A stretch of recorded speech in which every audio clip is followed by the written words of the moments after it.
sampah plastik yang paling serius mendapatkan perhatian.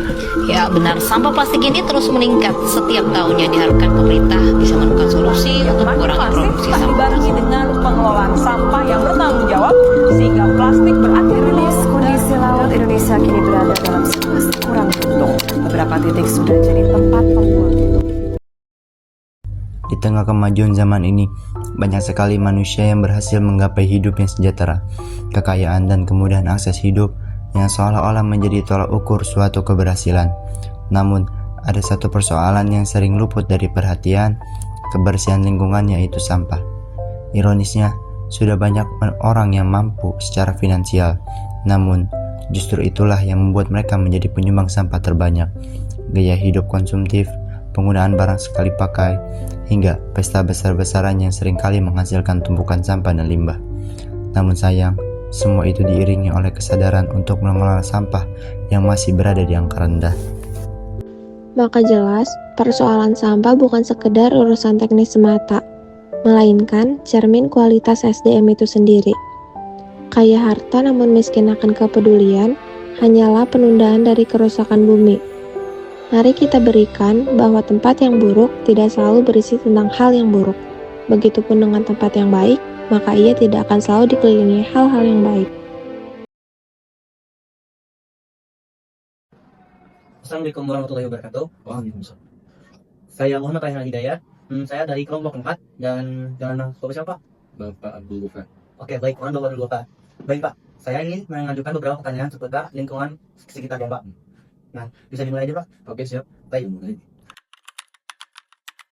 Menurut Bapak, kesadaran seseorang Ya. terhadap lingkungan sekitar itu sangat diperlukan sekali, karena apabila seseorang sudah peduli dengan lingkungan sekitarnya, maka otomatis akan terjaga di antaranya satu mengenai kebersihan. Kalau misalnya orang tersebut, seseorang tersebut peduli terhadap lingkungannya dengan kebersihannya, maka akan terhindar dari penyakit gitu ya. Terus dari segi keamanan ya, kalau misalkan dia dengan itu mengadakan ronda setiap malam gitu kan, atau mengadakan satpam dan sebagainya, maka lingkungan tersebut akan aman dari yang namanya mencuri dan sebagainya. Jadi sangat dibutuhkan sekali yang namanya kesadaran masyarakat di lingkungan sekitar.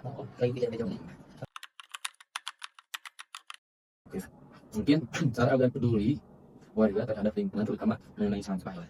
Terutama mungkin karena di lingkungan itu kan ada pimpinan masyarakat ya.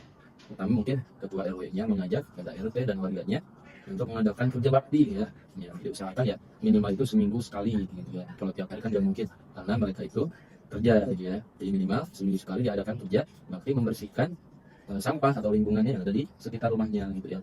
Atau misalkan kayak kemarin di lingkungan Bapak itu terjadi hujan deras dan angin ya, mengakibatkan rumah-rumah itu ada sebagian atap rumahnya yang terbang kan.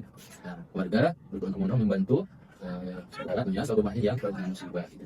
Terus sisi lain membersihkan sampah yang ada di selokan karena debit air kan tinggi, otomatis membawa sampah.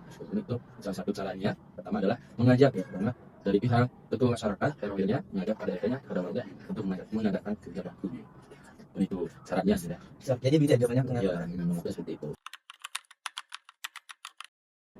Kalau mengenai kesadaran, ya alhamdulillah mungkin Bapak telepon di teman Bapak gitu ya, mereka sudah menyadari ya bahwa pentingnya kesadaran untuk menjaga lingkungannya gitu. Terutama setiap ada kegiatan kerja bakti, membersihkan sampah di lingkungannya, mereka bersama-sama gitu, gotong royong kumpul ya melakukan kerja bakti. Jadi bisa dikatakan ya mereka peduli terhadap lingkungan. Karena kan di perumahan itu sangat mudah untuk mengontrol, mengajaknya gitu, karena lingkungannya itu kan berdekatan gitu. Kecuali kalau misalkan kayak di kampung ya rumahnya itu berjauhan gitu kan, kalau berjauhan itu kan sulit untuk mengajak itu. Kalau di perumahan kayaknya alhamdulillah mudah gitu. Baik, jadi kesimpulan nomor 3 bahwa diri kelompok sendiri sudah ada rasa sadar masing-masing. Sudah ada alhamdulillah. Baik, mungkin itu saja Pak pertanyaan dari kelompok kami. Terima kasih sudah menjawab. Wassalamualaikum warahmatullahi wabarakatuh. Waalaikumsalam warahmatullahi wabarakatuh.